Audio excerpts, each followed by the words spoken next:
Tonight, Donald Trump is once again raising eyebrows for his glowing words about Russian President Vladimir Putin.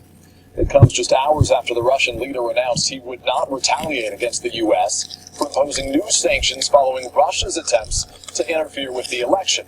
Trump's response? Great move on delay by Vladimir Putin. I always knew he was very smart.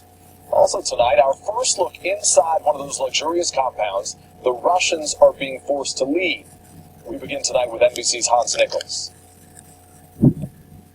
Tonight, President-elect Trump tweeting more praise for Vladimir Putin after Putin's unexpected move not to expel any U.S. diplomats from Russia. Putin holding fire after President Obama ordered 35 suspected spies out of America and sanctioned top Russian officials for hacks aimed at influencing the election.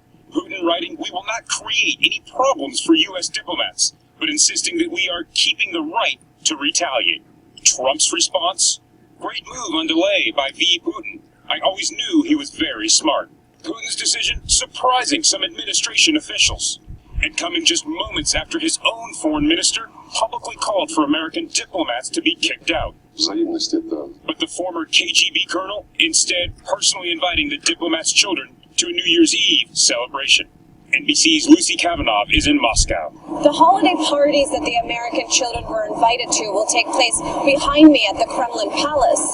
The move comes as Putin's spokesman seemed to dismiss President Obama's actions, saying in 3 weeks there will be a new American president. But Trump's move today, not as surprising as Putin's. Despite assessments by 17 intelligence agencies that Russia was behind the hack, the president-elect has never been convinced Russia was to blame. It could be somebody sitting in a bin someplace. Trump has said he'll meet with the intel community to see the fresh evidence against Russia, but his approach carries risks. I would hope that he wouldn't give away the farm just for a good photo op. We have real concrete interests that need to be pursued with Russia. And here at the Russian embassy in Washington, they retweeted Trump's praise for Putin. But a U.S. official tells NBC News that Putin's decision not to retaliate may in fact be an acknowledgement that they crossed the line. Peter? Hans Nichols reporting in Washington tonight. As part of the punishments leveled at Russia, the U.S. today closed down 2 exclusive properties used by the Russians here in the States. The U.S. government believes those sites may have been involved in espionage.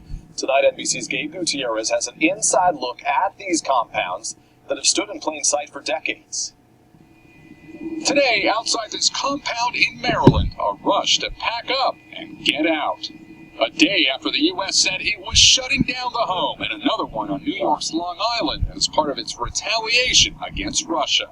The Obama administration has not detailed what type of intelligence gathering took place in these buildings, but a senior intelligence official tells NBC News the properties were not part of the cyber campaign against the U.S. Instead, they were secure facilities where the Russians could hold secret meetings. They've been quiet neighbors. Across the bay from Washington, the Maryland compound is just 63 miles from the White House and near NSA headquarters. These pictures from inside show massive dining rooms and luxurious lounges. The sprawling 45-acre estate, known for diplomatic parties where the vodka flowed. Closing the compounds now, perhaps more symbolic than operational. It's possible that this is more of just sort of sending a message, almost an annoyance to the Russians, saying, look, you have these nice facilities and we're no longer going to give you access to them. The properties were on U.S. officials' radar for decades, but even the Reagan administration at the height of the Cold War let them stay. If we went and arrested every single person that we suspected to be a spy and kicked them out of the country, they would do the same to us. Tonight, the 2 Russian retreats, now under the control of the U.S. State Department. Gabe Gutierrez, NBC News. With exactly 3 weeks left in office and his legacy on the line, President Obama will gather with congressional Democrats next week to strategize ways to protect Obamacare from Republicans who want to repeal it just as soon as the president is out.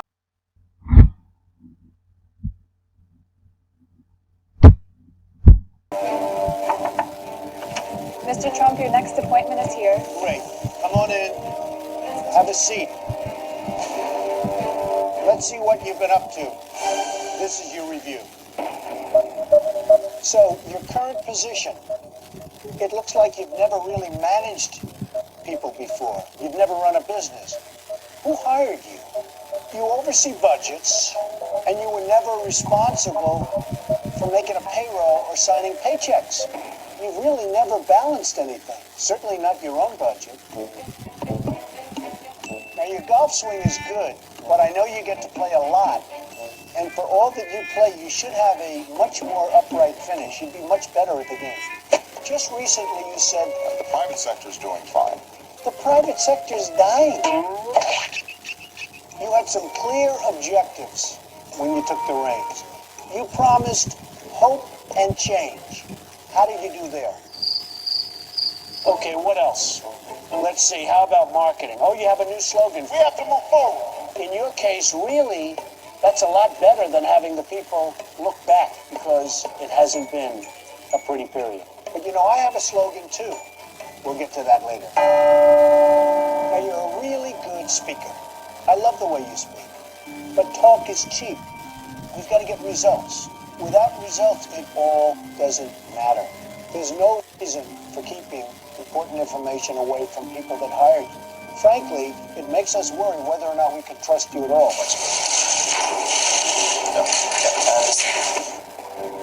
There are fewer people working today than when you took office. And certainly, that is a change. So you were right about that. Yet you spent $787 billion on a stimulus plan promising unemployment would go to 6%. That's a step in the right direction. We have a problem. Today, it's 8.3%. You've run up almost as much debt as every other president combined. I know, it wasn't your fault. It's never anybody's fault. You've inherited it, right? You jammed an expensive, convoluted healthcare system down our throat. How much can one group of people take? So now, despite all of this, you want 4 more years. You said, if I don't have this done in 3 years, then there's going to be a one-term proposition. That's why I'm running for a second term as President of the United States. The bottom line is, we want results. China and virtually every other country throughout the world is laughing at us. They take advantage of us. They think we're run by a bunch of fools. OPEC, driving energy prices through the roof. The fact is, the American people want results. President Obama, you're fired.